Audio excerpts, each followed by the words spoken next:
Welcome to Aaron Ask America.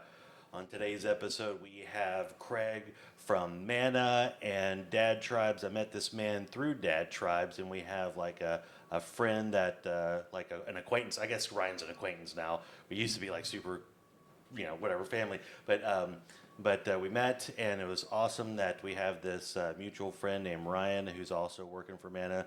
And I was like, gotta come over here and talk to us about Manna and Dad Tribes, and because men need. We've talked about this before. Men need other men to lean on. So we're going to talk about that today. So Craig, thanks for coming on the podcast. Yeah, man. Thank you. Thank you. Enjoying it. Yeah, so we met at Chick-fil-A last week, and Lord's Chicken, right? You got to meet at the Lord's Which, Chicken, yeah. right, right. And we chatted it up, and like I knew that you needed to come on the podcast because, for one, I've had another missionary on here before. I don't know if you classify yourself as a missionary, but you are. But you spread the word of God outside of the borders of the United States. So, like, of course, I want to get as many eyes on what you're doing as possible. Awesome. Yeah. Yeah, we definitely consider ourselves missionaries. We work all over Asia. We work here in the United States to connect people with Jesus. And, man, I think, my heart around that is that we're all missionaries, right? Yeah. Oh, yeah. We've all been commanded to this thing called missions. It's up to each person to find their calling within that. But, man, if you are a Christ follower, you should be doing something for the kingdom. He said, "Go tell." He didn't say, "Hey, a certain amount of you go tell, go make disciples," and just a few people go do that, right? Yeah, yeah. Well, and it takes a village for everything, right? It takes everybody doing something to make sure that everybody gets an opportunity to hear about this Jesus. Yeah. So you and I, to before we totally get into Manna here, I wanted to talk about how we met. So there is this group, and is it specific to Texas or is it across the United States? But you and I met through Dad Tribes.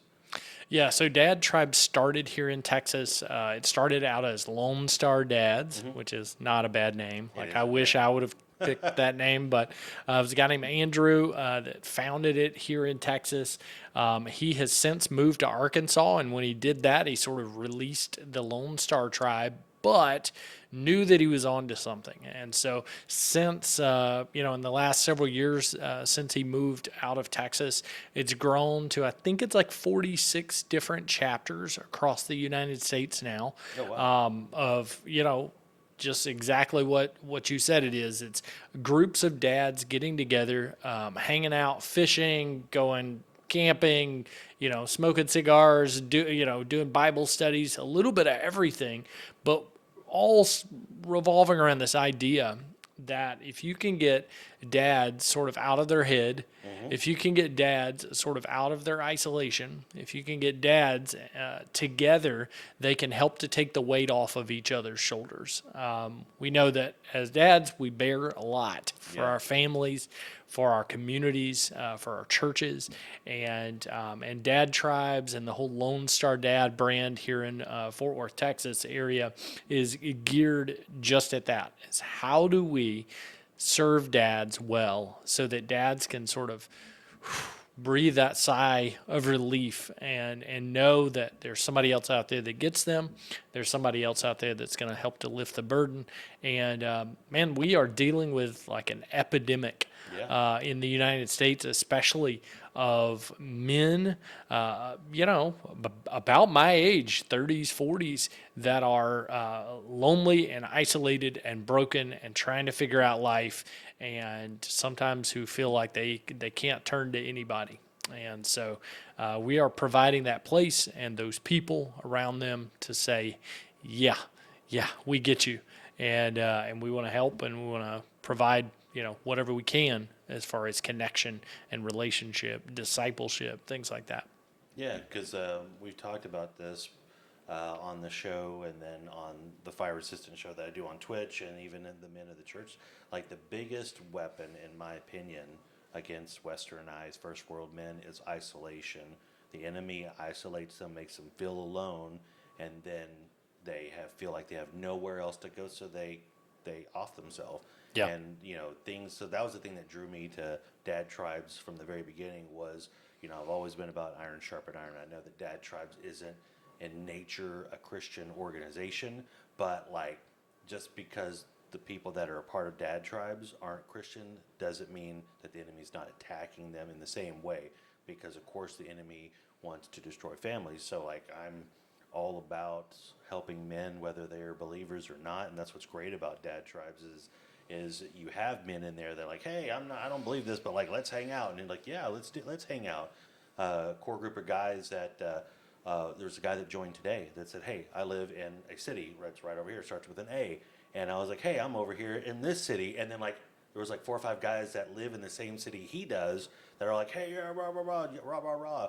And then he invited me to his church, which is right up the road here. And so, like, next time their men get together, I'm going to go to the men's meeting at the church up the road from here. And that's what it's about, right? Yeah. Is holding each other up, whether you're a believer or not. Well, and that's like the awesome part of it is we've got about 3,600 guys all in the Fort Worth area that are connecting through this Facebook group and through an app, a Dad Tribes app, and they are getting to do life together Yeah. and getting to do all kinds of fun things together. We're planning camping trips. We've got coffee meeting stuff. I'm doing a coffee meeting in the morning with a group I of need guys. you to push the time so I I can know. start going. I know. I've had a few people message me and say like, dude, why are you doing it Friday mornings? And I'm like, I don't know. It's when I have available.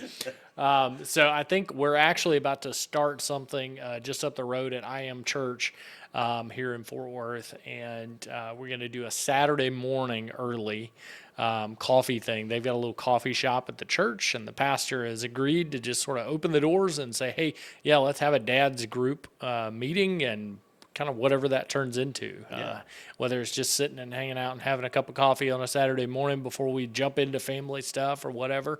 And the cool thing with the whole Dad Tribes and Lone Star Dads things is that it's not all about me. Like I'm leading the group, right? Yeah. But I don't really see that like I don't have to be the leader of everything.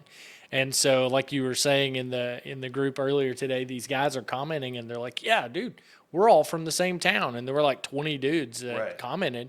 And I'm going, okay, well, you guys like jump onto something, like get together, do something. And a couple of the guys commented and said like, hey, I'm connected with a golf club, I'm connected with this, I'm connected with that, we can get together and do that, and I can set it all up. And I'm like, yes please, because that's when it really sort of grows legs, is when guys start to step forward, and it's not just me sort of putting on these events, but it's guys going, hey, this is what I'm interested in, this is where I'm at, you guys are invited, let's do it. And I think we're gonna really start to see more and more of that as we're seeing more guys get involved, as we're seeing more posts and more comments and more connection within the community there. We're gonna start to see guys that all of a sudden realize like, man, I've got something to give. Yeah. Like I've got a connection at this gun range, or I've got a connection at this paintball place, or this campsite, or whatever. I've got some land, we can do a big fire and hang out and roast marshmallows or whatever. Like Shoot guns in the air. It's Texas. Come on. exactly. And so like once we start to see like guys realizing that they've got something to give, the Bible tells us and Jesus reminds us that it is more blessed to give than to receive, right? And so if we can get guys giving, if we can get guys within the group connecting and doing something with the group, then I think we're going to see just relationships and connections and kingdom growth. kingdom growth happen naturally in a way that's healthy and in a way that lifts dads first, but then also families. Right. And If a drunk dad gets saved, yeah, hanging out with us, starts going to church, revolutionizes his family. exactly. Changes generations, Yeah. right? Changes the future, changes the church body. In my mission work around the world, one of the things that I see a lot is that no matter where I go, there are generally more women in the church body than there are men. And there's a few exceptions to that we work with around the world, but in a lot of communities here in America, as well as around the world, we see a lack of dads plugging in to the local church. And if we can somehow push, drive that on to get dads more healthy, that will allow dads to connect in a better way. And I truly believe that we can make a difference in this area, and we can help to lift the local church, because we all know that the church is the people, right? Mm-hmm. And the church, being the people, needs every part of the body to make it work and to make it work to its best, right? And so, if we can get dads involved and connected, we can get families more connected, and we'll see the local church grow, and we'll see the church around the world impacted by that. So why do you think that the the population of men in the church is lower than women? Yeah, I mean, I think there's probably multiple things. There's probably one of the biggest things is dads do feel that weight, right? Men do feel that weight on their shoulders differently than women. Not that women don't also feel that way, but I believe dads carry a different burden sometimes, and sometimes that burden kind of takes over your life, right? If you're hustling, if you're out there trying to make money, I mean, God bless you, right? Because that's what we're meant to do as men. We're meant to care and provide and protect our family, but sometimes we do it to the detriment of ourselves and our family. And so I think, often it's like men are just out trying to work and hustle, or men are so tired from working and hustling all week long that then they crash out on Sunday morning. And what we've got to start to realize, I think, as men, is that we need connection Mm-hmm. as much as we need rest, or more, right? Connection and rest kind of Yeah. go hand in hand. Yeah, if we can connect with other people that help to lift the burden, then that is rest also, right? It's like rest for our soul, and being a part of a local church provides that. It provides connection and support, and people that are looking out for you, and people that are in a small group or whatever it is, that help to lift the burden, help to make life a little lighter, a little more enjoyable, hopefully, and really allow men to step up into the role that we were created to step into as men. Do you think that part of it is what you said, but then also like there are men that maybe want to get involved, and then they don't feel like there's a place for them? Because for me, one thing that I have noticed is, at least specifically where I go, is there's a lot of guys that want to get involved, but then but there's not a lot of opportunity for that per se. I mean, there's always opportunity, but it's not the opportunity that's kind of geared toward men. Like my calling for 100% is not kids, right? I participate in VBS just because I feel like that's where I need to, but like my calling's not kids, right? My calling is adults, to speak to them, specifically adult men, not women. I don't. Women aren't my calling either, but adult men. So there are people. I think that there are gentlemen that are looking to do like a job, like we were talking about with the dog outside. Like she's probably out there digging because she didn't have a job to do. So Yeah. a guy doesn't understand that church isn't about us, like people that haven't got to that point yet. It's about the creator of the universe, about serving and worshiping him. But when they're trying to find, I guess the better way to say is purpose, right? Purpose Yeah. within the church, they can get discouraged. Yeah, well, and I connect with a lot of churches around the United States as well as around the world, every year, traveling around and speaking, and we'll talk about that, I'm sure. But a lot of what I do is connect with local churches, right? And so I see some that do a better job at this than others sometimes, and it probably depends a little bit around the pastor's focus, how they're geared, right? And Yeah. so sometimes we create what we need, right? And when you're dealing with a church, you've got so many different levels and types of people, Right. right? That it's really hard to sort of create for all of those people. For instance, I led a mission trip last year to Panama, And I get there, and my thing is, man, I'm very relational. I'm very much just I'm thrilled if I can sit down and talk with our partners and their kids, and if I can just serve them by chatting with them, by helping to sort of like counsel and encourage them, right? Like that's what lifts me up. I want to sit down and talk with people, and I want to lean across the table and have a cup of coffee, and like that's my thing, right? But we had a couple guys on the trip that are like, tough, rough around the edges, used to working with their hands. One of the guys especially was like Mr. Fix It. Like he could build and fix and do anything. And, puts me to shame because I don't know how to do anything Us to really. shame. Right? Yeah. I can And build that computer right there, but I cannot do anything else. yeah, like I have no like skills with like hard work, heavy labor, like building something, creating something from scratch. I just haven't developed that. And here I am leading the team, and what I tend to do is I lead the team towards what I'm geared towards. Oh, let's go and hang out with our partners. Let's go and serve, food to these kids. Let's go and play games with kids and play sports. Let's tell people about Jesus directly. Let's spend time with people. Right. And then I've got this guy and these couple guys that are like, hey, is there anything we can like do? Like we want to do something, and we want to be able to walk away from this and go like, we helped do that for that pastor. And so we ended up kind of shifting focus for them and providing a space for them to help work on a building. And that absolutely lit them up. And right. And so I think sometimes in a local church, what we offer people is, would you like to be a greeter at the door? Yeah. Would you like to help in the kids ministry? Would you like to, run the cameras or whatever, right? And we forget about the wide swath of men who want to work with their hands, who have skills to work with their hands, who have even like business skills, marketing skills, skills at work, to work on and build something. We forget about those guys sometimes, and so I think like the in a perfect world, we would all be able to look and see that need and go, let's provide something for those guys.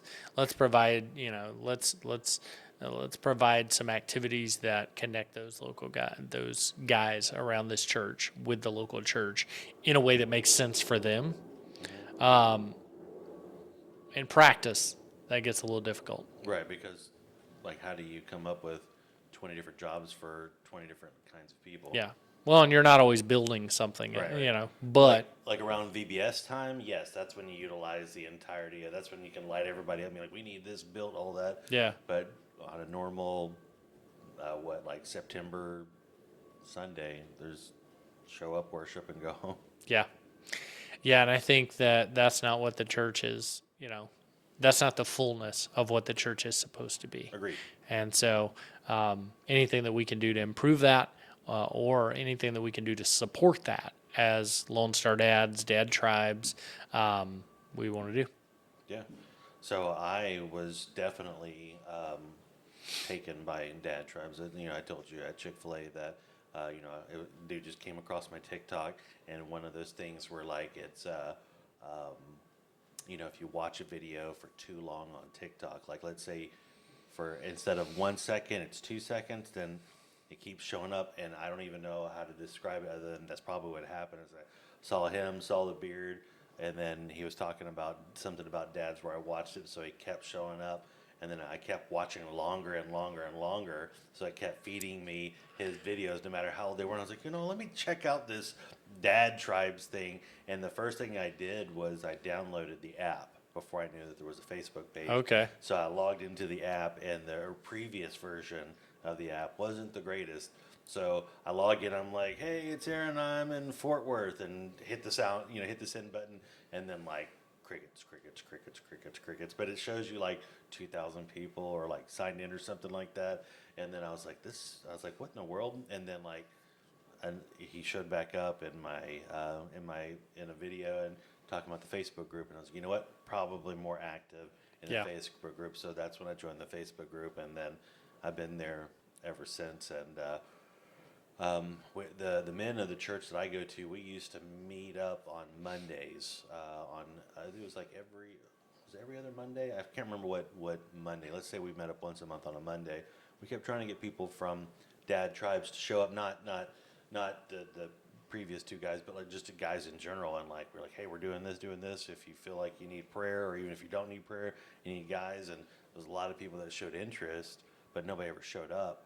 And that has nothing to do with the group, but I think that like now I feel like the group is in a totally different spot where like if we try to do it again, we'd probably have some people show up now Yeah. because I think it's a totally different spot than I think it was like 6 or 7 months ago when we were doing it. But yeah, I really enjoy the community because I know how much dads in general need it. Yeah, I mean it's crazy actually. I just stepped in to lead the group a few months ago, and actually right at the end of November 2025. So it's been, at the time of this recording anyway, it's been 2.5 months, something like that. And just in that time, I've seen growth. I've seen connections happen, and so I think we're gonna keep rolling with that. We've had some good connections with coffee meetups and stuff like that. We've got dads now starting to plan various things kind of on their own, which is cool. We're about to start the thing on Saturday mornings. And then we've been doing a mastermind that we just started that's like for business leaders within the group, because you got a bunch of dads together. You're going to have some business guys. And what do business guys like to do? They like to talk about their business, right? And there's always some issue that you're having when you do a business, any kind of business, right? So Are you dealing with people? Yes, then there's problems. there's always something, right? Whether it's a marketing problem, a sales problem, whether it's, a website problem, whatever it is, you're dealing with people problem. And so we had our first mastermind meeting. We had a guy in there that makes custom cabinets for like fancy homes. And we were going around the table kind of working on his issue that he was having. And there were a couple other guys that were like in home services types of businesses, right? So their customers are very similar. And they were like, have you thought about this? Have you done this? And by the end of the conversation, I asked the guy, I said, like, what do you think this was worth to you? And he said, probably millions of dollars over the next year in sales. And I'm like, that's cool. Like 10%. we're on to something. 10%. I know. I did. I asked him if I got a cut of that, but he said he'd think about it. So Yeah. I mean, just taste. That's what you do. Just a taste. That's all I need. I just need a taste. So I guess the next question I have for you, the main reason, of course, I wanted you to come on here, and I believe that you're here for, is like Manna. Like, how did you get connected with them? Yeah, so Manna Worldwide, we're celebrating our 25th year in action as an organization, as a 501c3 this year. And so big things happening, a lot of growth over the years. We are now in about 50 different countries. We have about closing in on 300 different ongoing projects happening around the world. Wow. Those are orphanages, nutrition centers, medical clinics, schools, anti-child trafficking type projects, various sports ministry outreaches, things like that. We've helped to plant over 100 churches that are working in these countries around the world, that these projects are actually filtering in families into those local churches. And so what we do as an organization is we partner with a missionary or a pastor who's on the ground already, who knows the community that they're in. They speak the language, they know the culture, they love the people, and they look around them and they go, wait a minute, there's an issue in this area. We've got kids in our community that don't have a roof over their head, or food in their belly, or shoes on their feet. They don't have education to get them out of that desperate poverty, and they need some support. And these missionaries kind of often, these pastors, look around and they go, I want to help all these people, but I don't have the resources to do it. Or the money, yeah. I don't have the money to do it. I don't know what to do, really. And so often they'll come to us through a referral from somebody we already work with. That's kind of the norm. And we vet them over a long period of time. Usually, I know people for at least 2 or 3 years before I'm partnering with them. But then we're able to step in and say, hey, here's the thing. We want you to be fully focused on your ministry, your people. We want you to be loving them and serving them and giving them Jesus. And we want to take the burden off of you of providing the resources to do all that, of finding churches here in the United States and individuals and business people here in the United States that want to support that financially and prayerfully. And then we want to bring mission teams to you to actually help you to do ministry in a better way in your community. And so what we see there is that we're able to take, a man, a husband and wife, whatever, pastor, missionary, we're able to take their ministry and sort of just give it that little bit of extra fan to the flames that it needs so that they're able to do so much more. We see people getting saved. We see like 70 to 80% of the kiddos in our nutrition programs around the world getting saved eventually. We see people getting baptized. We see churches being planted where there was no church in villages around the world, and it started with some nutrition center and feeding a bunch of kids. And then all of a sudden it's like, wait a minute, the community takes note and goes, well, I want to know more about this Jesus, right? And so we started with Manna Worldwide about 10 years ago. Actually, we just celebrated our 10-year anniversary with Manna just like over the last month or two. And we stepped out of normal, just regular jobs. I was a therapist. That's why I like to sit and talk to people. But I was a therapist working in private practice. My wife has her master's in public health and was an executive director of a public health program. So we had great jobs and all the stuff, right? But we looked around and we said, we can't take Jesus's words about this mission that we're supposed to be on, and we can't take it and just ignore it anymore. We can't take it and just say what we're doing is good enough. For us, we felt this calling from the Holy Spirit saying, step out in faith. And so we did 10 years ago. We started raising our personal support to do this work. And then we started raising support for various projects.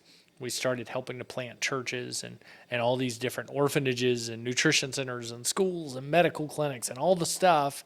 And we started leading mission teams, and we started seeing that when people see the need and they see the kid that's there because they give, their life changes. Yeah. Their giving changes. Their prayer life changes. The way they connect in their local church here in the United States changes. We've got so many cool stories of people that have just stayed plugged in, and it's changed their life, and they've been a part of changing lives and eternities around the world. So what was the first mission trip you did with Manna? Where did you go? Yeah, so in 2015, when we were considering coming on with Manna, our pastor had connected us with the CEO, the then CEO of Manna, Bruce, and connected us with him because our pastor saw this love for missions and this connection with giving and serving in missions in us. And he said, I think you should meet this guy. And so I sat down with Bruce and shared our heart and shared our story and said, Bruce, I think that we're supposed to do missions in some way, but I don't know what that means. I don't really know what to do next, right? And he said, well, why don't you consider coming on board with Manna? We actually just decided that we need another director for Asia, another assistant director for Asia. Sounds like your heart's connected in Asia. And he said, why don't you consider it? And in the meantime, come to Mongolia with us. And we're going to do a trip where we're taking a group of people to Mongolia, and then we're going to go to Nepal. And he said, why don't you come to Mongolia and Nepal with us, and let's just see what God does. And so a couple months later, September 2015, we got on a plane. My wife and I, Jennifer and I, got on a plane and headed to Mongolia and had a whirlwind of about a 17-day trip. And at the end of the trip, just looked at each other and said, yeah, this is it. Yeah. So when you stepped off the plane in Mongolia, like, was there like a? Because again, I don't know anything about Mongolia other than Genghis Khan, and I like history, so I know all about that. But like when you stepped off the plane, like, because again, I am so American, I don't know anything outside. Like when you stepped off the plane, what was like your first? Do you remember like was there like a shell shock? Like was it like a like what was the city like?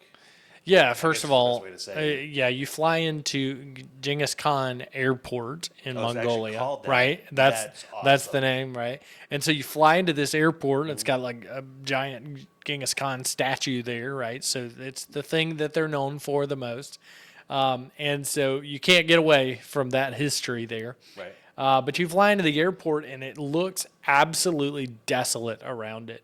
Uh, you go into Ulaanbaatar, which is the capital city there, and they've got big buildings and it's modernized and stuff. But it's an interesting city in that there are still yurts. There are still these canvas, circular tent structures. Basically, even within the city, you still find them in little pockets of the What, city. what was that word that you just used? Yurt. Yeah, what is that? It is, well, so they call them gers, but I would call them a yurt. I don't know why I call them a yurt, but it's basically a circular canvas tent, usually made from hides of various animals. I'm not sure what animal they use usually, but it's think about like what the Native Americans lived in here in the United States in sort of these canvas or rawhide kind of structures. It's that, but a perfect circle usually with a fire in the middle, and then they sleep around it. And it's the traditional dwelling for people in So Mongolia. you have like, I'm being overly dramatic, but so you have like a skyscraper, and then next to it you have like a group of these yurt things. Yeah, yeah, That's a little bit interesting for a capital city. yeah. But yeah, we flew in and saw that, and we're like, okay, that's weird. And we spent some days there in the city, and then we went out into the Gobi Desert, and it wasn't a desert as far as just like rolling hills of sand, right?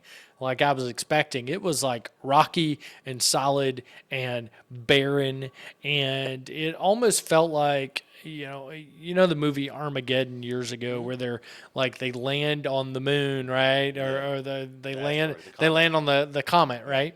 It was almost kind of like that. It's like this barren expanse of land that you just imagine like I am in the middle of nowhere, and it seems like I'm on the moon or on a comet or something. We drove out into the desert, and we said, like, how long is it going to take for us to get to the village that we're going to? We have a little medical clinic and a nutrition center and a church out there. And they said, it'll take somewhere between 8 and 12 hours. And we're like, why such a difference? What? Is there a lot of traffic? Yeah. No. It's that they are driving not on roads, but just driving through the desert. And there are almost zero landmarks. And so the driver just drives for a little while until he runs into like a camel herder out in the desert, like these nomadic people. Yeah. And he'll stop and he'll ask the nomad which way is whatever village, and then they'll drive that direction for a little while because these nomads are, they've got it, like they Yeah. know the desert, right? And so they'll point a direction, you'll drive there for a little while, and then you'll stop and ask the next dude, and he's like, oh, go that way a little bit. And so you eventually make it to this village, and it's strange. It's a little village with regular houses and streets and stuff in it, but it's in the middle of the desert, middle of nowhere, 8 to 12 hours away. That's wild. Super strange. Yeah, we're thinking like I'm over here missing my turns when I have a screen that's saying like turn here. I'm like, does that mean oh, turn around? And then this guy's Exactly. driving the desert, being like, yeah, you see that bush over there? You turn that way and you go there. Yep, exactly. That's crazy. I use Google Maps everywhere I go in Yeah. Fort Worth, Texas. I can't imagine being like, oh, I'm just going to drive until I run into a nomad in the desert. Oh my gosh. Super weird. That's wild to me. Like that story. You probably I don't know if you believe me or not, but that story of being in a car, not knowing where you're going, gives me anxiety. I've never been a part. I'm like, how in the world would? That's wild. Yeah, that was the start of the adventures your that first. we've been on, right? Like Yeah. now we've been to, countries throughout Asia, a little bit of Africa, the Middle East, Central America. Like with Manna, we've traveled all over the place, and every trip is an adventure in some way or Yeah. another. So what? So somebody watching this, whether it be when we release it, it's going to come out next week. Whether it be next week or a year from now, like what would you say would be the main thing that all people have in common? Because like we're all at the end of the day, we're all people. We're just on this piece of dirt called America. They're on that piece of dirt that's called Nepal or Mongolia. Because like when you think of all these people, at the end of the day, middle class or lower class or none of the higher class people, we're all trying to do the same thing. We're all trying to provide for our families and try to exist. But like what would you say would be like the connecting thing between a fat guy over here in Texas and a guy over in the middle of the desert in Mongolia and a person over in Nepal? Yeah, I think no matter where you go in the world, people are a little bit the same. I've been to, I think we counted it up actually a few days ago, my wife and I did, and I think I've been to 92 different countries now, Golly. right, on 6 continents, everywhere but Antarctica, because penguins don't need Jesus, apparently. Sometimes they do. Maybe I can sell that, but yeah, so we've been to like 92 countries, and the truth is, everywhere you go, you find people who are looking for truth. They're looking for like, why am I here? Like, what is my purpose in life? And people everywhere are searching for that. And people everywhere want good things for themselves and their family. They want to take care of their families. Yeah. And no matter where you go in the world, you find people that are searching for ways to take care of their family, and they're searching for truth. We just happen to know that truth, right? We happen to know that Jesus that gives us this way to follow, this life that we're supposed to lead, and this truth that He is the one and only true God. And because we know that, man, we've got so much to offer to the world, right? As a believer, we've got so much to offer to the world, and so we've got the key that people are looking for, right? People see God in His craftsmanship, in His handiwork, in the skies and in the mountains and in the desert and in all those different things. But they need to hear who He is. Yeah. They need to hear about Jesus, and so God has queued them up for us. He's like teed them up for us to come through and share Jesus with them. And so wherever you go, you find that people are the same in those ways. People are looking for ways to serve, their family. They're looking for ways to provide for their family. And that is the truth no matter where you go. We are more alike than we are different. Cultures are different. The things we eat are different. Yeah. The way that we dress is different. The way that we speak is different. But in the end, what matters is family, relationship, and relationship with the Creator. Yeah. So since you've been to 92 different countries, how many different ways and how many different languages can you say Jesus? So a few different ways. But the truth of the matter is, everywhere that we go, we are so blessed with and spoiled by the fact that we are working with partners that are from there or that work there constantly, consistently. And so that helps us in a lot of ways to be able to get the truth across, to be able to teach, and to not have to know all the other languages Right. necessarily, but to be able to speak into people's lives with a translator, or and also just with service, with serving people, and people can tell. People can tell if they matter to you, right? People can tell if you love them or not. Right. And so rather than learning every language, because literally in the last month before this is recorded, I've been in Nepal, I've been in northeastern India, I've been in Panama, I've been in Abu Dhabi, I've been in England, I've been in Hong Kong, all in the past month, That's wild. right? And so if you're going to count on me to learn all those languages, Not the language, we're just how to say we're in Jesus. trouble. But yeah, I mean Jesus. You don't have to say. I was just jokingly Yeah. saying like, how many different ways can you say the name Jesus? Yeah, Right? The only one that matters is Jesus speaks truth in every language for sure, that's man. so. Like when you walk into like a village that's either hasn't been queued up or been queued up already by God to basically accept the message that you're about to give to them because they're hopeless and you're showing them hope through love, whether it's be through feeding them, putting shoes on their kids' feet, or feeding the kids, and them just noticing like how much prayer. Like, are you praying from the moment you get on the? I mean, I get you're praying before you get on the plane, but like literally, is it prayer from the moment you step on the plane to where you get on the Jeep for the 8 to 12 hours to the moment where you're looking somebody in the face that you flew all this time to meet? Yeah, the beautiful thing is that prayer matters, right? And the beautiful thing is that prayer is something that everybody can do, right? So we've got a team of people that pray for us, that support us. Some of them support us financially, but that pray for our work, that are literally around the world now, in the United States, but also all around the world. And so we always feel like we're covered in prayer, right? That people are praying for us, with us.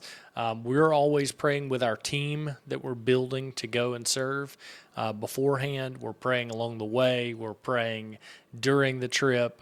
We've got our partners on the field that we're coming to that are praying and have their churches praying. You can't get enough prayer, right? Because we pray and God moves. Now, God obviously is sovereign. He obviously has a direction that he wants things to head. But we see in the Bible, we see biblically that when we pray, God moves. That God is not dependent on our prayer, but he loves our prayer and he moves sometimes according to our prayer. And so we ask, because if you don't ask, you don't receive, right? Biblical. And so we pray and we go and we serve and we pray during the serving and we pray before the serving and we pray And then you're thankful after, right? And then we know also that we have people around the world that are also praying alongside us, and so there's never a there's never a feeling of being alone in prayer when we're doing these outreaches and this mission work, because we know that we've got people praying for us, and we know that the Bible tells us that the Spirit groans, right? Like the Spirit is on our side in this thing, right? And the Spirit is saying exactly the things that we need to the Father, and reminding the Father of exactly who we are and our limitations and what we need and how we need him to show up. And so we can always trust that while we're praying, God is listening. My co-host at Fire Resistant says that when the way that he envisions it is when he bows his head and starts to speak to the Father. He again, this is just whatever. He said, God says, shh, my boy's talking to me. So that's one of those moments, the same thing where it's like, okay, when we pray to him and we worship him, like he's there and he's listening. So yeah, I'm totally on board with you with that. But it's just one of those things where it's like, I've already started talking to Christy about, and even Dexter over here about, I think it's in August. Y'all are doing a trip to Nepal in August. Yeah. And I was like, hey, I have done work over here in first world Texas, right? I've helped feed the homeless. I'm not saying anything to pat myself on the back. We went down there, we clothed the homeless before freezes and all that kind of stuff. But like, I think it's a totally different Yeah, I know it's a totally different experience because I've never gone off of the United States to go somewhere to serve, right? I went to Mexico for a vacation. That's not serving, right? So like I told Dexter, I was like, you should go. I was like, you don't know why? And he was like, I was like, because I've never been either. Like we've supported missions through all kinds of churches and tithing and all that sort of stuff, but to actually put boots on the ground is a totally different. I'm assuming is a totally different experience because, for one, it takes you out of your comfort zone, right? Yeah. Even though I know when I go down to the homeless shelter and bring a bag full of clothes that like there's like a 1%, almost 0% chance that something could happen, right? Whereas when you put your faith in a government that doesn't care about you somewhere else, like that's a totally different experience. So I think that I'm hoping that we can figure out a way to go because, like, why not, right? Yeah. Now's the time. Kingdom of God is at hand. Why Yeah. not? Yeah, exactly. I mean, I'm a firm believer, not just because I lead mission trips, but partially because I lead mission trips, because I see people's eyes light up, right? Like when they get it. We take kids, we take adults, we take whole families on trips, right? And I get to see their eyes light up when they get it, when they realize that we are more alike than Yeah. they expected us to be, that we are more in line as far as what we're needing and searching for in life than they expected us to be, and that they can make an impact bigger than they ever imagined they could. Right. Right? We see people that go over and, if you ask them, can you support a kid in an orphanage, they probably would think, oh, it's going to cost like hundreds of dollars every month, or it's going to cost this, or it's going to be such a big thing. And then you go, no, it's like $50. Make sure that this kid has a roof over their head and food in their belly. Like, what? And then, we've got some of our people that have gone back years after year because they connect with somebody on the trip, whether it's a kid in an orphanage or a nutrition center, or it's a partner that we work with, they're a pastor or his family. And they connect with them and they realize, man, like I found family Yeah. around the world. And we have kids now that are in college that are supported by random people that we've taken on mission trips. And, it's funny because they start to get ready for college, or they start to get to that age. And, we're almost like, at first anyway, you're almost like scared to ask. Like, okay, I want to help you go to college, but I can't like commit to college money, Right. because what we think about in the United States is how expensive it is to go to school here, right? And then you start looking at it and you go, wait a minute. So a whole semester of their university there is a few $100. Okay, maybe I can do that, Yeah. right?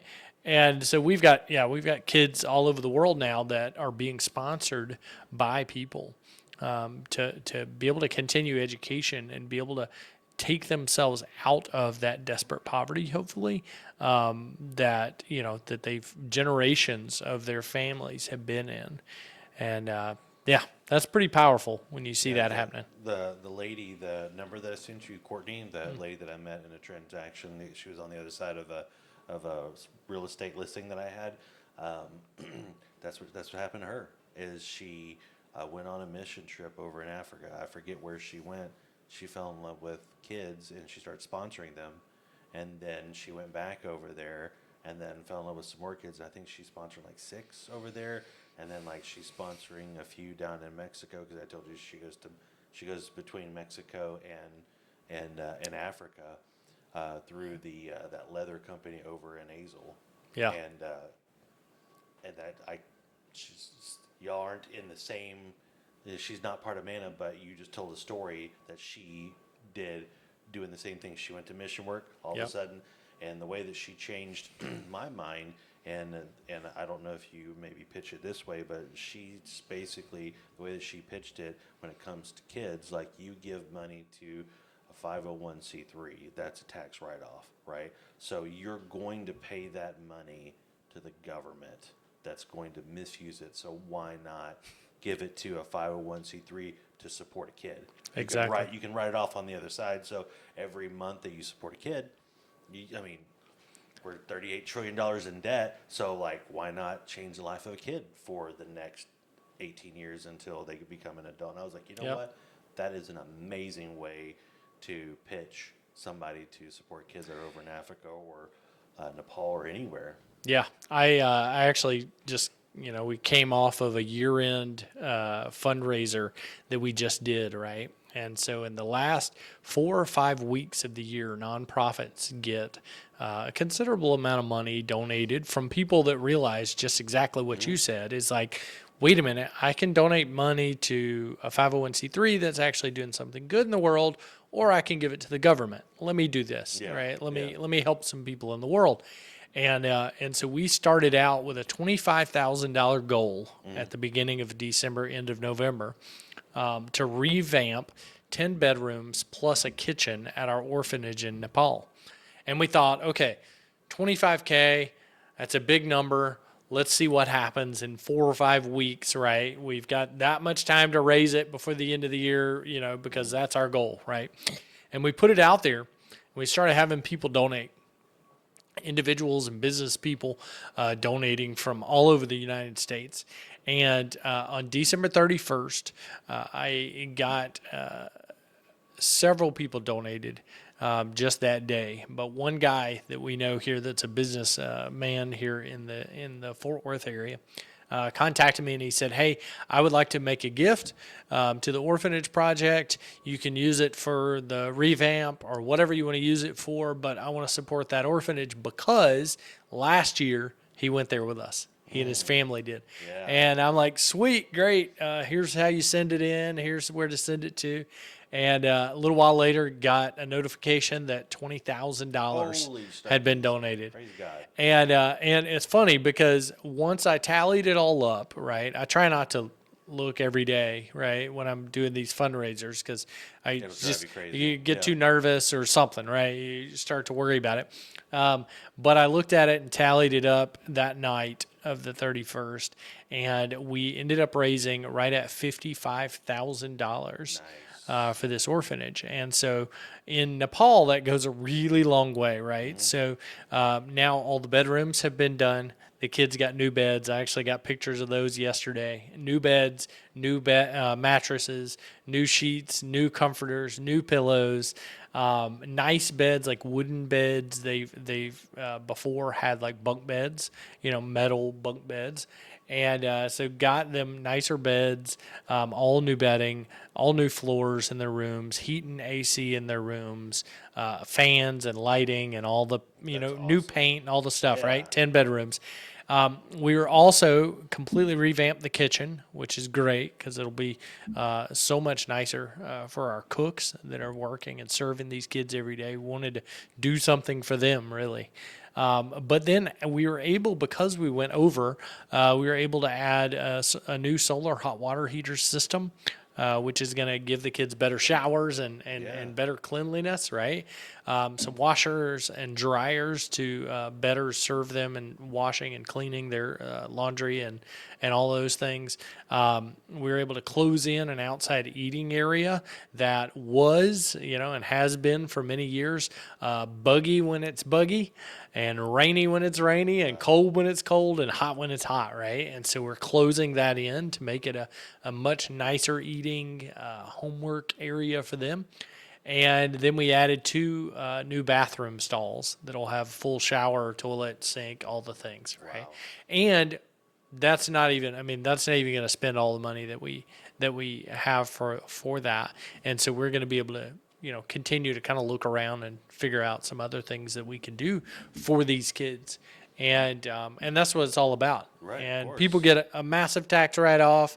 They get to serve some kids. Some of them are going to go back and see what's been done to the orphanage, I'm sure. I'm able to share pictures and videos and all the things showing that this work is being done.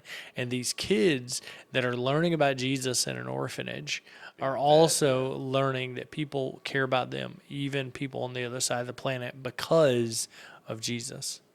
and that is going to impact their lives. That's going to impact their families in the future. That's going to impact eternity. And so that's what it's all about. Yeah, it's like when we talk about, um, there's when we talk about the work that's done, right?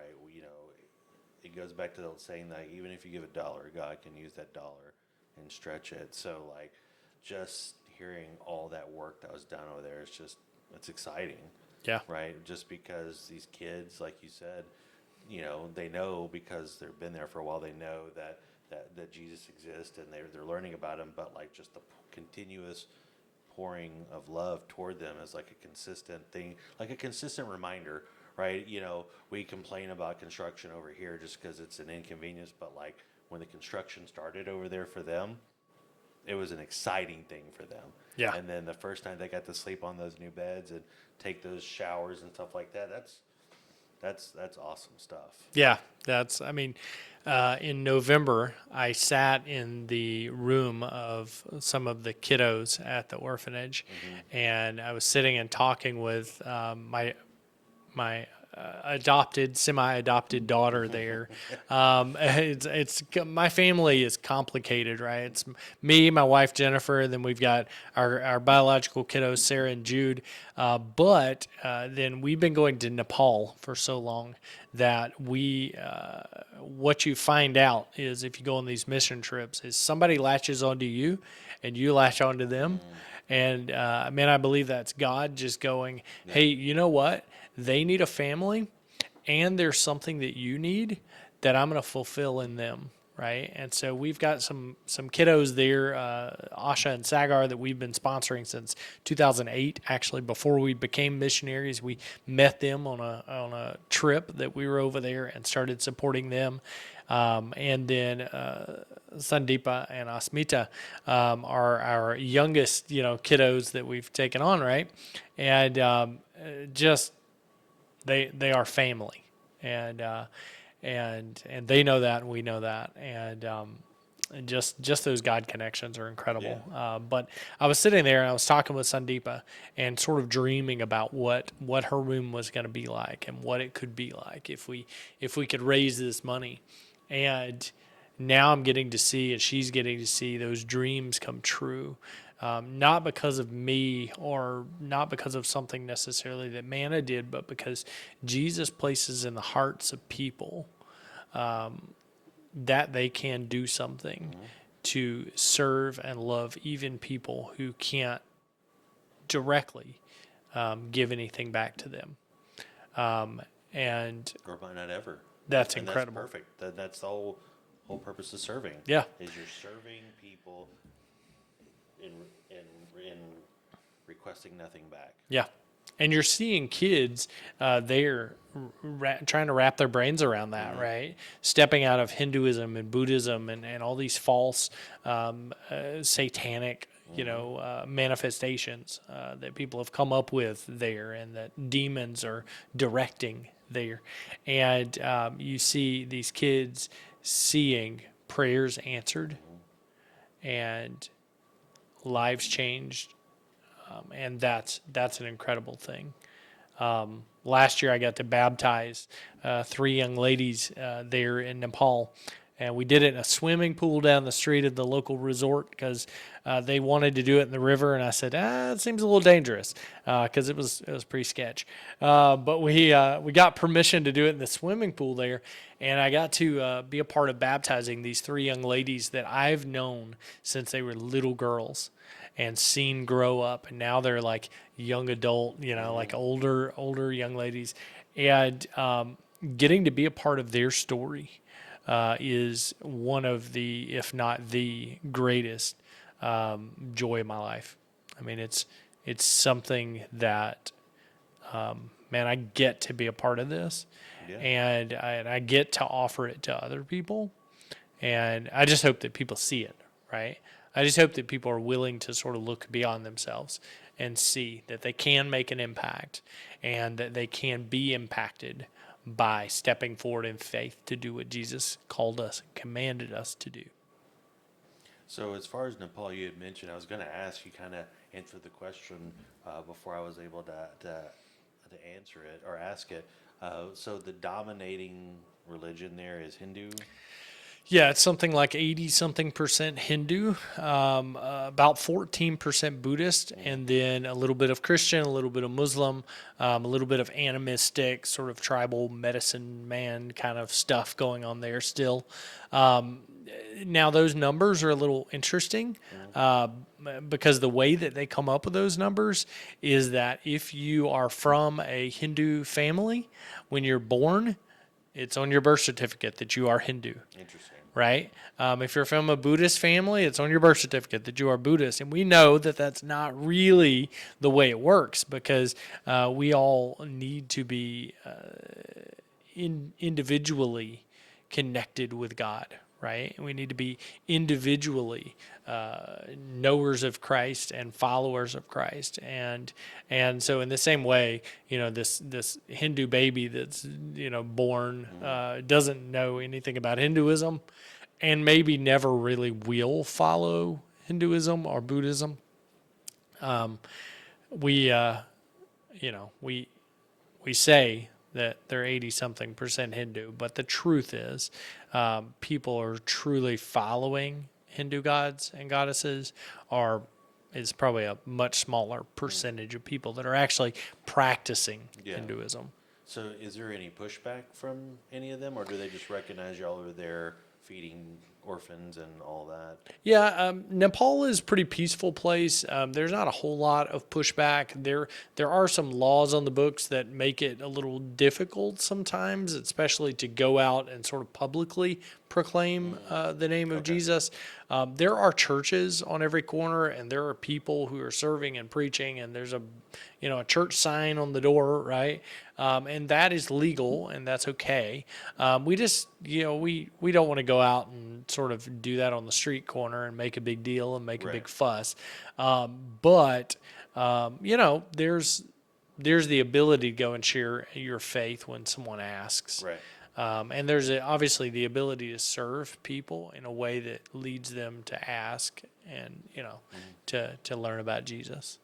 Nice. So they tolerate us as long as we don't speak it publicly. Yeah, as long as we don't sort of make a big ripple, right? So if you went out there with a big sign that says Jesus saves, would that lead to like arrest? Yeah, I mean, it would probably more likely lead to you just being deported if it was a big enough deal. They would probably just generally come up to you and say, "Hey, put that away." They'd recognize you're American. They're like, probably should do that. Right. If it got sort of down the road a little bit, maybe they would deport you from the country. Kind of put you on a plane headed elsewhere. The danger for arrest and stuff like that is really slim, I think, for us. For people traveling over there with me, it's really low. For our partners that are there long term, full time, it's a little more dangerous because public opinion kind of sways and political opinion kind of sways and stuff. But they also know that y'all are there, Yeah. at least with the orphanage, you're there feeding kids. So as far as the orphans go, like,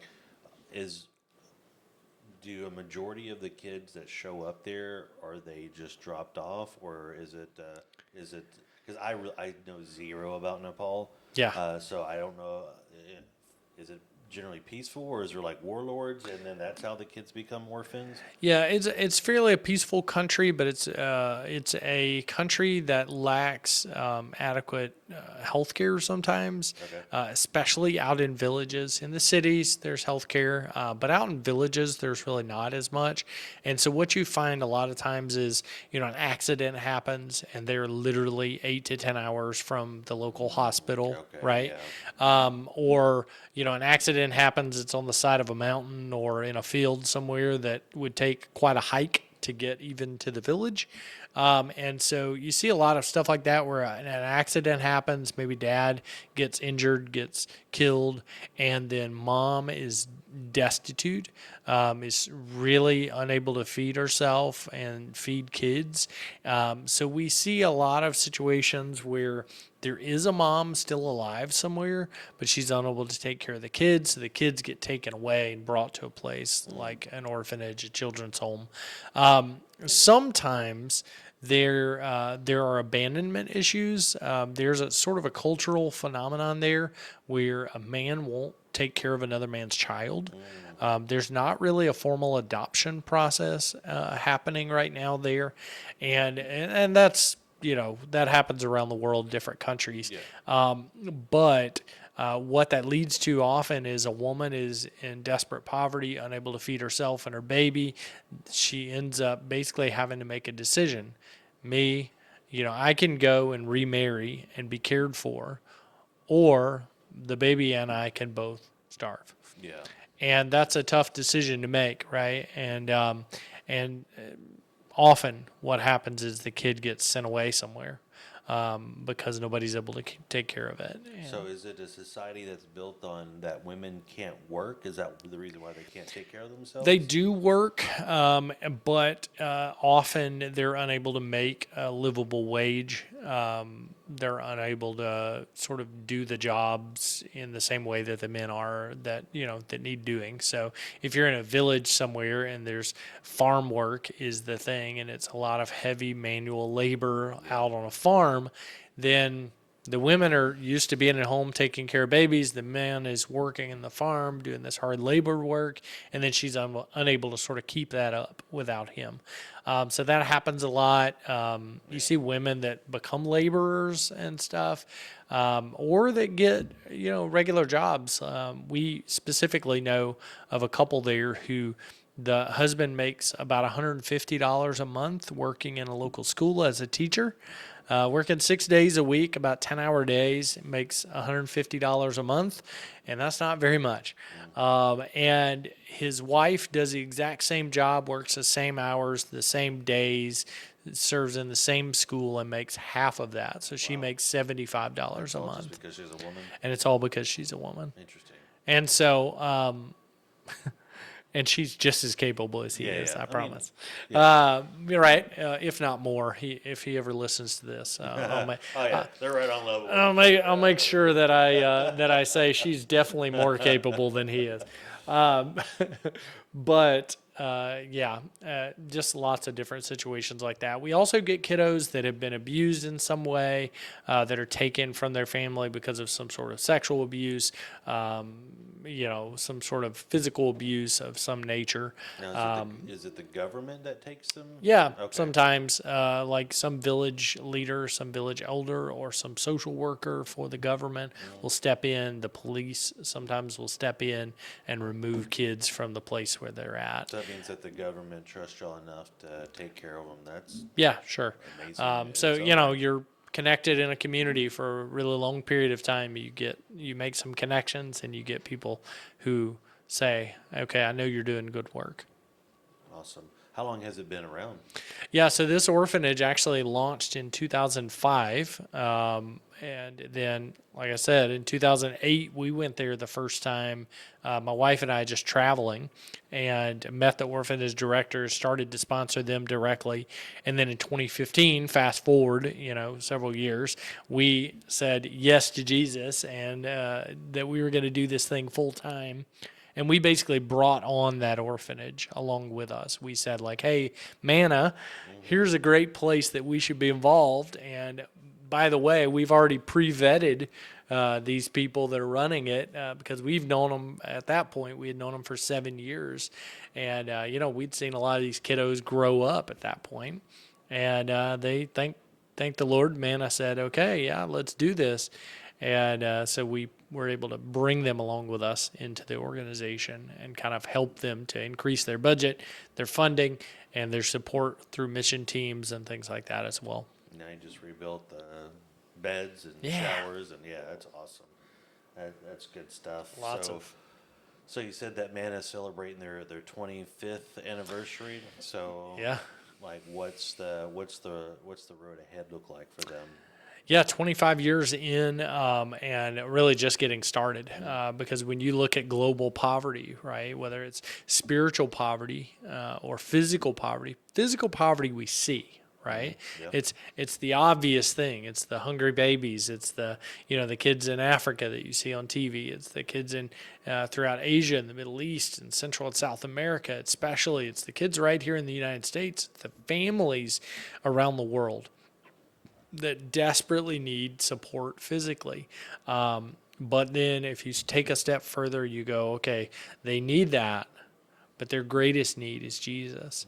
And you look a little deeper into these communities and you see some real spiritual poverty, right? And so Manna's on a mission to rescue kids and families from the grip of that poverty, that spiritual and physical poverty. And so as an organization, we're just getting started because there are a lot of people that need support and love and that need Jesus and that need food in their bellies out there, right? And so as an organization, we're just now getting started. Over the next 4 years, our goal is to basically double the number of nutrition centers that we're in currently, add about 100 or so more nutrition centers to the organization. And to do that, we need partners. So we need Partners meeting so that means churches that people like me, I got to get out there and speak on podcasts like this one. I've got to get out there and talk with church leaders and business leaders, individuals who want to say yes to Jesus and who want to get involved with supporting the mission to support people around the world. How do you get in the front door of a church?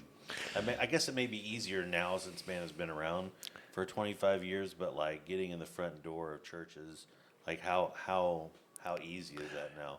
I wish I could say it was easy. It is not. It's one of the more difficult things that I do is trying to reach out to pastors, trying to reach out to missions directors and leaders within the church and say, hey, this is who we are. This is what we do. We want to help your church to get more involved around the world so that we get to be a part of fulfilling that Great Commission. And yeah, that's... Not easy as you It's not as easy as you think. Sometimes it's a bunch of calls, a bunch of emails, a bunch of messages, everything from social media to Googling churches near me, right? And everything in between to try to reach out to people. A lot of the times the best connections come from I meet an individual who says, I go to this church, who agrees to take a step forward and connect the dots between me and those church leaders. like me with PT. And that is what happens, right? Yeah. And that is the best way, honestly, is it's kind of that pre-vetted thing again. It's Referral. it's a referral where it's a know, like, and trust. Hey, I know this person. I like them. I trust them. I'm willing to put them in connection with my pastor, my missions pastor, whatever. And I actually just got an email right before we started this podcast from a guy up in Idaho who knows us, who's gone on trips with us, who supports kiddos with us, and he was connecting me with his new missions pastor of their church to say, hey, this is somebody that I know, I like them, I trust them, I've been on trips, I know what they're doing, and we need to get involved more as a church. And so that's how it works often. Getting in churches is tough. Obviously, they've got Sunday morning, and most churches don't have services outside of Sunday morning, right? They may have small groups and things like that. But we are always willing. We're always willing to travel. We're always willing to get into any church that we can to share this good news, to share this mission that we're on with Manna Worldwide, and to share the opportunity for mission trips, for supporting projects, for supporting, obviously, our family, but getting involved. And we believe that when the local church gets more involved in kind of that Acts 1:8 model, right, where they get involved a little bit of here, there, and everywhere, and they're Jerusalem, and they're Judea, and they're Samaria, and to the ends of the earth, then they get to be a part of what God's doing. And when people see what God's doing around the world, it makes Jesus that much more real to them, right. And that much they get that much more excited about what's going on in their local church and around their community and around the world, and that's a good thing. And so we get to offer that to churches and to businesses, to individuals, whatever. And man, it's been it's not always easy, but it's good. Yeah. Have you been in all 50 states? I have not been to all 50 states. I've not been to Hawaii. Hawaiian churches, call me up, right? I've not been to Hawaii. I've not been to Alaska. And where else? I think I've been to all other states. All the mainland states except for Alaska. Yeah, Alaska and Hawaii, Nice. sadly. But Maybe somebody will randomly hear it Hey. on here. Like, you know what? I'll go to church in Hawaii. Let's go. aloha. There's a church that, you know what? There's a guy that I know. Let me message him. Remind me when we walk. His name's Rowdy Dog. I met him through the show that I do on Twitch, and this dude, not kidding you, he drove 11 hours 3 times to go to church with us down here in Texas. He drove Wow. to Colorado, from Boulder, Colorado to Texas 3 times, and just to have church, just because he was a guy that's looking for community. Wow. And community. He found community in our chat that we have, and then right before COVID happened, he went to visit his mom in Hawaii. He got trapped there because of COVID, and he just stayed there. And he goes to I think he goes to a church, if I remember correctly, that was burnt down in those fires, and I think Wow. they're just getting it rebuilt. I think. Wow. If I remember correctly. So yeah, let me reach out to him. Maybe Hey. what if I Hey. get you to Hawaii? Hawaii connection. That's what I'm talking about. I doubt he's going to be driving over from Hawaii, so I'll have to go there to meet him. Turns out. Yeah, dang it, yeah, I gotta go. Yeah, the only reason that I was able to go to Hawaii is I have a buddy. He was stationed at Hickam Air Force Base, and him and his wife were they were in a house, and he's like, hey, none of like all of our friends, because he's a friend from high school. He's like, no one's come to visit us, and I was like, well, I mean, if we can stay with you, we'll come and fly over there, because all we have to do is just pay for the flight, and then once we get there, buy our food. And that's what we did. Is we flew, we stayed Nice. on base, so it was a little. I say this knowing that I want to go to Nepal, but like flying over the ocean for 8 hours and knowing that the only thing below me is water is a little anxiety and driven. So like the flight there wasn't. I mean, like it was bad, but it wasn't so bad. But then on the way back, I was able to sleep the entire flight, so it was good, because it was from I think 8 p.m. to I think it was like 5 a.m. just because of the time zone thing or something like that. But yeah. Yeah. So, Dude, I've got a whole routine for sleeping on flights, right? So I've got my whole thing laid out now. I get on the plane and I take 10 milligrams of melatonin, okay. which is a lot, I know. I take that. I put on my sleep socks that are like compression socks, right? I have a big it's an eye mask that you imagine that like Britney Spears or Madonna Yeah. would use, right? So I feel a little weird. It's a little frou-frou. It's like it's not colorful, but it's huge and black and it blocks out every bit of light that could possibly get in, and it's really comfy because it's got this padding on it, right? And when you fly as much as I do around the world, and you do like 15-hour flights sometimes. You have to sacrifice manliness sometimes for comfort, right? Mm-hmm. And so I've got the most frou-frou, girly eye mask. I take the melatonin, I put the socks on, and then I make sure I've gone to the bathroom recently, and then I take my blanket and I put it completely over my head, because what I found is if you don't put your blanket over your head, the flight attendant will wake you up and try to give you food every 4 hours. What? Right? That's rude. And I'm like, dude, I'm trying to sleep because I got to sit here for 15 hours. I'm going to catch up on some beauty sleep, right? And so I put my blanket completely over my head. One time recently, actually this past year, I was flying from DFW to Dubai, to Doha, Qatar, and then to Nepal. And the DFW to Doha flight's about 15 hours, and then the flight from Doha to Nepal is about 4.5 hours. And so I was like, I'm going to sleep as much as possible in this 15-hour flight. I fell asleep before we left the runway in Dallas, Texas, and I woke up and I turned my little map on to see where we were, and we were over Cairo, Egypt when I woke up. It was like 12 hours into the flight. What? I woke up 12 hours into a 15-hour flight. Greatest sleep ever. Right. It was nuts. The flight attendant, I'm freaking out. I'm like, wow, I can't believe I did that. The flight attendant comes by a minute or two later. She's all wild-eyed, like big-eyed. She's like, "You're okay." She's like, "Well, we were really beginning to worry about you because you've been under that blanket the entire flight." And I'm like, Oh my goodness. "Yes, That's I'm hilarious. fine. I Yeah. just apparently was doing a good job sleeping." Yeah. And so she's like, "Can I bring you anything? Do you need a drink, some food? You've got to be hungry and thirsty." I'm like, OJ and "Yes, please. Give some me ice. some water, some orange juice. Bring me all the food." Yeah. So I've got this sleeping on planes thing mastered, and so if anybody needs tips on that, just do what I do. Lots of melatonin, big froofy eye mask, sleep socks, and the blanket over your head, and you're good. So you can ask my wife.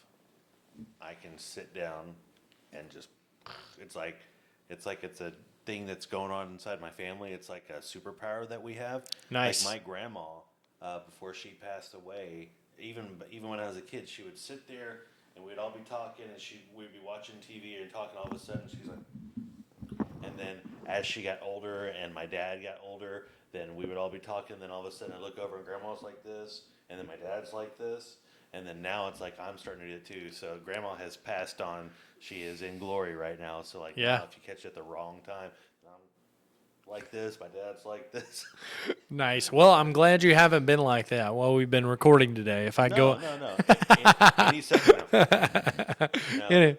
But, Yeah. but so I guess another question that I have is, so I've never is the plane that I flew at. I know this was 16 years ago because Dexter was in Christie's belly at the time. So I can barely remember the plane. But in a longer flight, do you have more room in that plane or no? Yeah. So I mean, you have a little more room in the plane. You've got a little more leg room, a little more foot space, also kind of under the seat in front of you. Usually have adjustable headrests that'll kind of wrap around a little bit on the sides. It depends on what airline. Some airlines are better than others, obviously. But on those flights, you're usually a little better off. I like to get either the window seat or the aisle seat. If I'm planning on sleeping the whole time, like on one of those flights, I try to get the window so that I'm not blocking people in because Once you go to sleep, it's once I 12 go to hours. sleep, they are out of luck, right? They're going to be Or you're out struggling. of luck because hey, can you wake Yeah. up? I gotta go to the bathroom. And so on those flights you've got a little more room. They're usually pretty comfortable. They have a lot of entertainment options and stuff. Again, I try not to get bogged down in the entertainment because then that means I'm not sleeping. But there's a method to my madness, right? Because when I land, I'm on. Like I'm working from the moment I land in country, right? And so I don't have time to be jet lagged and to be laying around and to feel like I don't have energy because I want to make the best of the trip. For me, I want to make the best of the trip for those that I'm leading. I want to make the best of the trip for our partners and for the people that we're doing outreach to. And so I want to hit the ground, prayed up and slept up. I want to have everything going in the right direction when I hit the ground so that I'm ready to go. So it sounds like if I'm able to go to Nepal in August, I need to sit right next to you. I'll bring my blanket. Yeah. And I'll put it over my head, and there'll be two guys with blankets over their heads. There's something going on over there. What's going on? Like we could just create our own little tent on our row, right? Just throw the blankets over. We get everybody that's going. We get this really big, huge thing where we just pull all the blankets over like 4 rows, and it's just 4 rows of just one big, huge blanket. It's like a tent town where. What'd you call those yards? What was that word that you used earlier? We can make it one big, that thing. And what would you call those in Mongolia? The big yurts. Yeah, we can make one big yurt. Yeah, we can make a big yurt on the plane. That'll be good. So I do have another question. So you said you've been to Dubai. So is it like you flew into it, or did y'all have a mission trip there? Yeah, so I haven't done mission trips there yet. I'm open to it. Anytime we have government even partners allow and it? stuff there, it's a little hard. Yeah. Yeah, for sure. Because that's Dubai is the place that is that city they built in the ocean, right? Or am I Yeah, mixing this up? it's kind of on the edge of the ocean, kind Yeah. of down in the Arabian Peninsula, right close to Saudi Arabia. Okay, yeah. Oman is right beside it. And yeah, I mean, definitely not the easiest place to lead a mission trip to. Right. I'm sure it's doable. But when I've gone through there, often I'll have a long layover, 12 hours or something. And I've rented cars and driven all over the country. I've gone into the city. We actually have a burger place that's in the Dubai Mall that is amazing hamburgers. Interesting. And so often you leave Nepal, a Hindu country, where they don't eat hamburger meat at all. You can't get it there. Why am I even going to this place then? And you fly to Dubai or Doha or somewhere like that, and the first place that you want to go is a burger restaurant. Yeah. And so we found an incredibly good burger restaurant in Dubai that every time I get a chance, I like jump out of the airport, jump on the train or jump in a taxi or a car and head to the Dubai Mall and get me a nice juicy hamburger. Yeah. And yeah, not bad. So I guess what's the main food that they eat in Nepal? Yeah, so they eat a lot of rice. They eat a lot of lentils. That's where they get a lot of their protein from is lentil, Yeah. which is good, good for you and tasty. And rice is good as well. They eat chicken. They eat curried vegetables, and so you tend to get a steaming pile of rice on your plate. Usually more rice than any American would ever consider eating at one time. They'll put on your plate, and then they add a bunch of lentils to it, kind of a lentil soup, and then some curried vegetables, some chicken if you're lucky, and then some papad, which is kind of like a fried dough of sorts that's usually done really thin and has black pepper in it. It's really good. So question. Do they cook with onions in Nepal? Yeah, they do some. Okay. Yeah. So how prevalent is this poison called onion Not in the super, country not Nepal? super prevalent. You could dodge it completely. They do have these breakfast seasoned potatoes that they do that are like roasted potatoes, and they have bell peppers and onions cut up with them usually. But you can push the onions to the side, and it's fine. And that wouldn't be offensive to Nah, them? Oh, okay, nah, it's because okay. that's one of the things I thought about as you're talking about food and they don't eat burgers there, which again, you can get, like you said, from lentils and stuff. I was thinking, oh no, if I go to Nepal and I don't eat, because you don't want to go to a country like that and then not only not eat the food that they give you, but then you don't want to waste it just because you're in that specific area where you're at. And I was just thinking onions. I was like, oh no, do I just pray to God and say remove all of the taste from my tongue for the time that I'm there? Yeah, usually we don't have the problem anywhere we go. I mean, obviously, we talked a lot about Nepal, but anywhere we go, we're usually able to find stuff that everybody eats. Everybody eats onions. I don't. I've never had anybody go on a trip with me and actually lose weight. They tend to stay the same or gain a little because. In so many of the places that we work, they actually do have really good food, and they have options now. When we first went to Nepal in 2008, it was slim pickings as far as the options for especially international type foods. Now it's funny. I mean, we go to Nepal, we might eat some Thai food one day, some Mexican food even. We've got an Italian restaurant that we love there now. We've got Chinese restaurants. We've got there's an Americana grill there in Pokhara, Nepal. Shout out Americana Grill. They do burgers, but they can't do beef. So they do a 50-50 burger that's 50% water buffalo and 50% chicken, and it tastes really good. Put some jalapenos on it, some cheese on it, some mayonnaise, of course, and some good homemade buns, and it's really good. So forgive this uninformed American guy. I know you're American. I'm just kidding.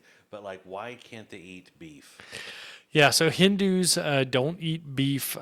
They consider cows to be holy, and Oh, so okay. they That don't makes kill sense. cows. They don't Okay. eat cows, and so that's the primary reason there. Okay, that makes sense. Um, Okay.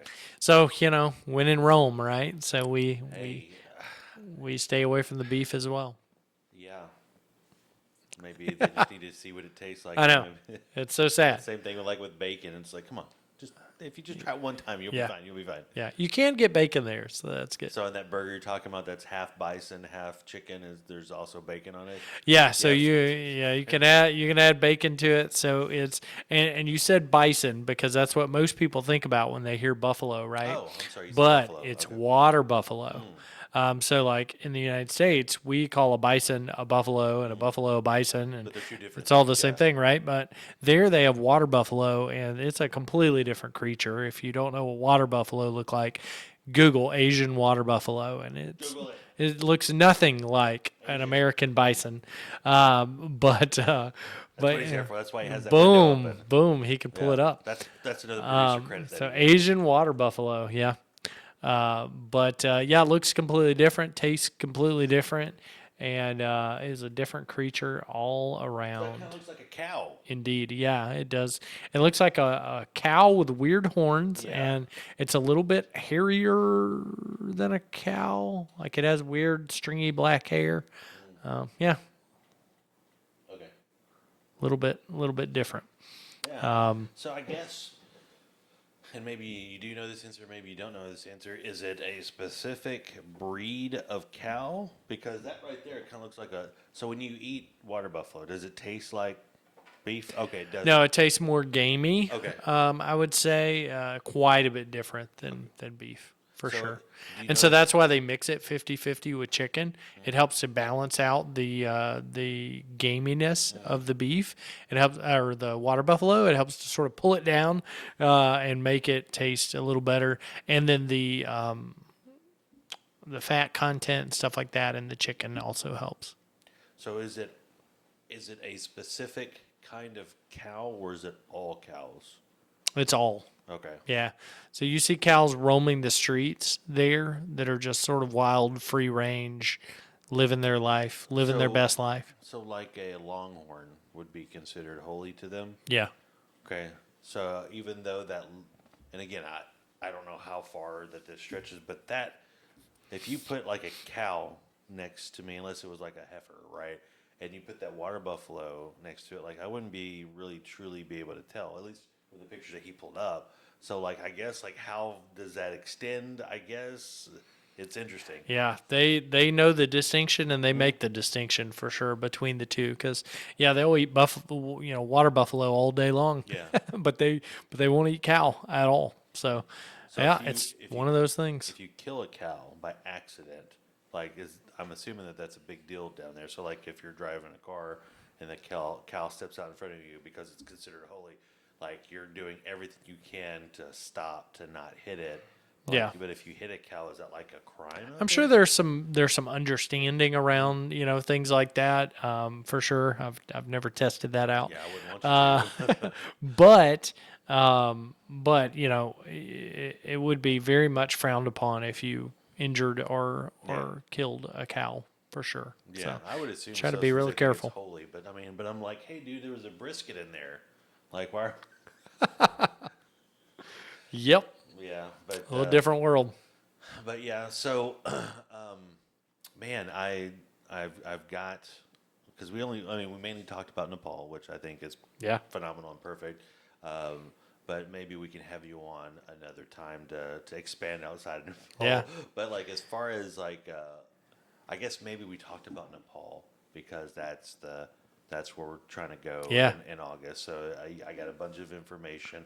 Dexter got a bunch of information too. So maybe we could have you on where we talk more about other places that you've been to Yeah. and all that stuff because I'm sure you've been there for 15 years, so all kinds of stories you've run into and people that you've met and all that stuff. But yeah, I appreciate you coming on. Yeah. I mentioned to you beforehand that we come to the end of the podcast. There's the words of wisdom, but I got so caught up in wanting to talk to you about dad tribes and Manna that I forgot to ask a very important question. Not as important as all the rest of the ones. Trust me, when I ask you this question, you're going to be like, "What in the world, Aaron?" This is the way I should. This is the way I start every single podcast. Okay. So here's the question of all questions. Okay. Who is your favorite superhero, and why is it Batman? I love it. I love it. Actually, it's funny that you should ask that, right? I would probably say Batman. Actually, in all Oh, truth, really? in all truth, I would probably say Batman. Just because that's Camera. boom, pan in, right? Camera. Oh, That's why we had him on the show. Sorry. yeah. Continue. There you go. Love it. Yeah, I would probably say Batman actually, because that's who I grew up with. Mm-hmm. That's that 1980s Batman, right? Mm-hmm. Was the quintessential for me. That will always be Batman. Yeah. You know what I mean? Michael And Keaton. Michael Keaton version of Batman. And so I mean that's what I grew up on, man. That's probably the first superhero movie I ever watched. It's one of I mean it's obviously it's a classic. It's a great film.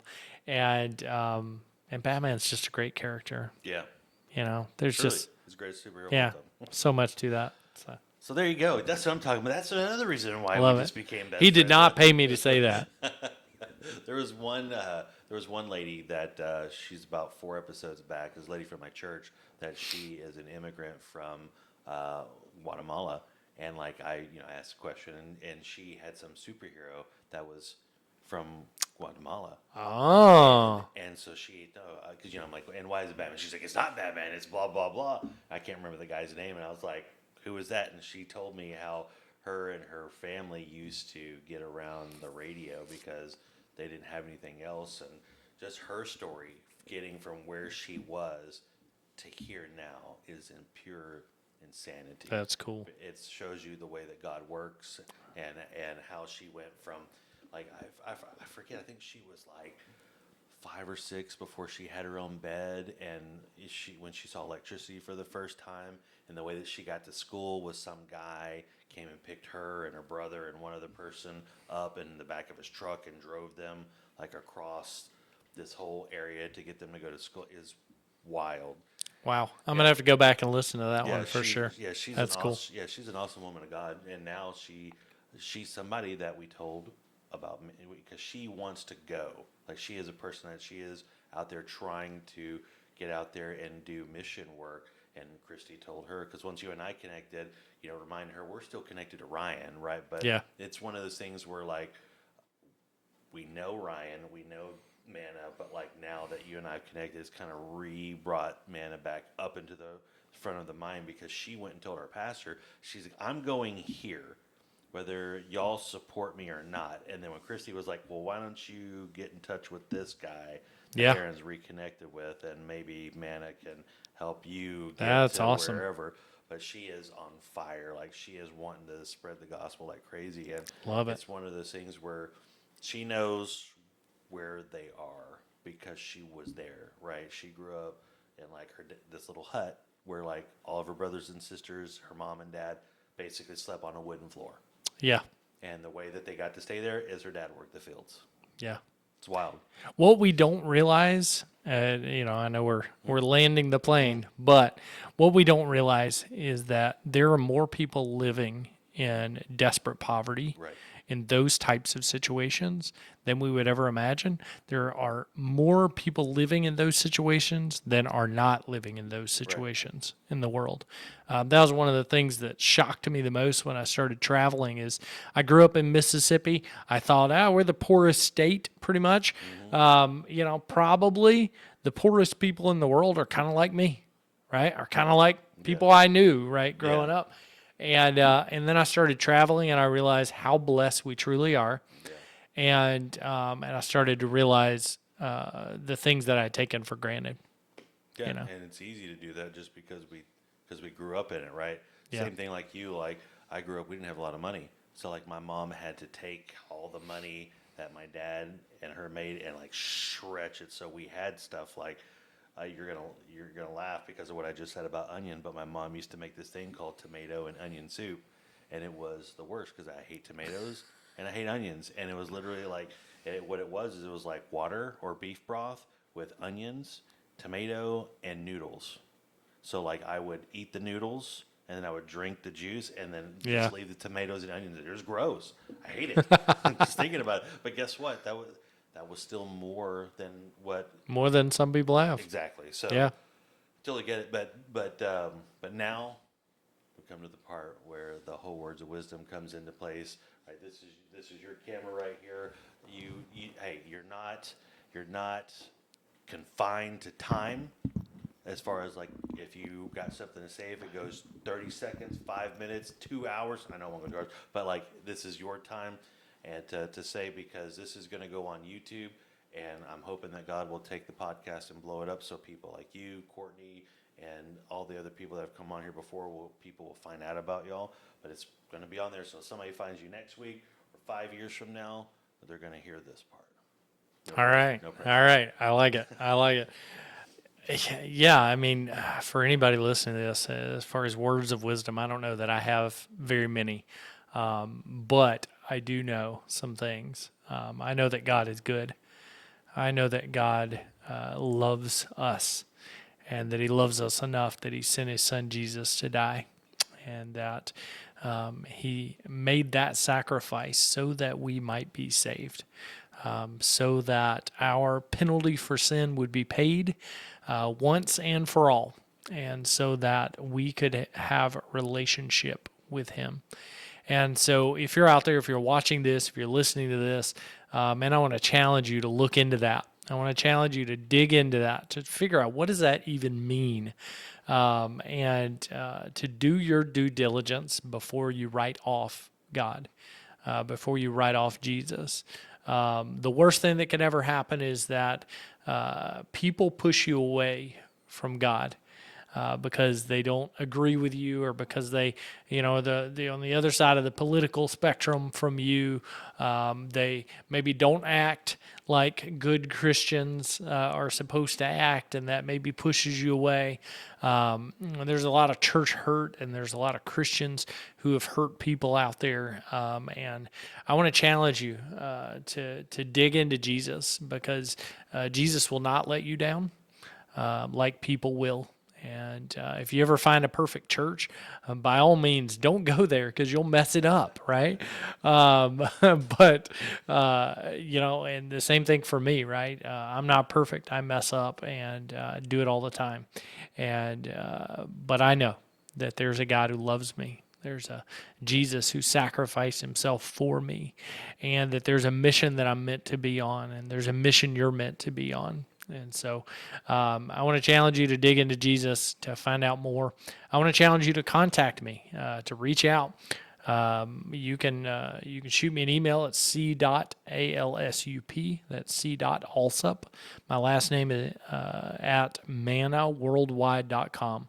So c.alsup at mannaworldwide.com. I'd love to talk with you. If you're interested in missions, if you're interested in getting on the field to serve, whether it's a short-term capacity on a mission trip, whether it's being an intern somewhere for a longer term, whether it's going full-time and just going all in on missions, man, I would love to talk with you. I'd love to encourage you. I'd love to support the work that you're called to do. And so feel free to reach out to me. If you're interested in giving, if you're interested in going, if you're interested in just getting more information, if your church would like to have me come and share, I'd love to do that. Whether it's a small or large group, man, I'm in. So definitely want to talk with you, and I definitely just want to encourage you to do something, right? Do something, Christians. If you are a believer, watching, listening to this, man, I want to challenge you to be a do something Christian, who gets involved, who says yes, and who steps forward in faith, because we know that He places steps in front of us that we're meant to step into. He places people in front of us. He places opportunities to get involved and serve and love others in front of us. And man, if I could challenge you to do anything, it's to take steps of faith towards Jesus today. Thanks. Awesome. I love it. I love it when people give the gospel. I never get tired of hearing it. I told you before that I did the digital ministry with Missionary Gamer and got to hear the gospel every day to, all kinds of crazy people, but it never get tired of hearing it. So I always love it when people do give it.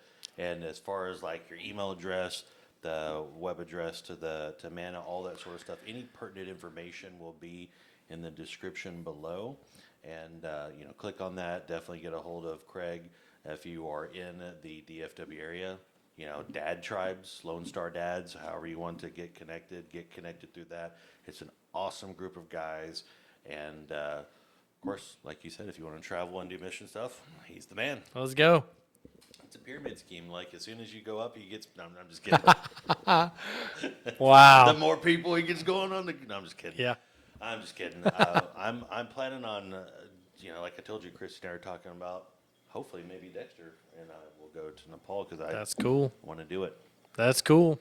But all right, like I said, I want to have you back on again at some point and talk Love more it. about the missions, and then by then, dad tribes will be even bigger. So my goal is to have some dad tribes guys on here because, even though I wanted our podcast to be about dad tribes and missions, I want these guys to be able to tell their stories too. Yeah.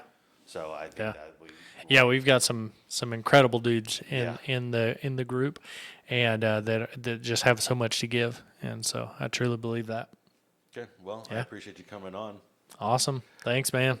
All right. Like, subscribe, share, tell all your friends about Aaron Ask America. If you're in the DFW area and you want to be on a podcast, that's what I'm trying to do. So you can click and make a comment and we'll get connected. But this has been Aaron Ask America. Thanks for watching. Aaron Ask America, we're talking real life. Truth, love, and struggle, no filters, no hype. From the heart of the people to the soul of the land, he's asking the questions you'll understand. Aaron Ask America.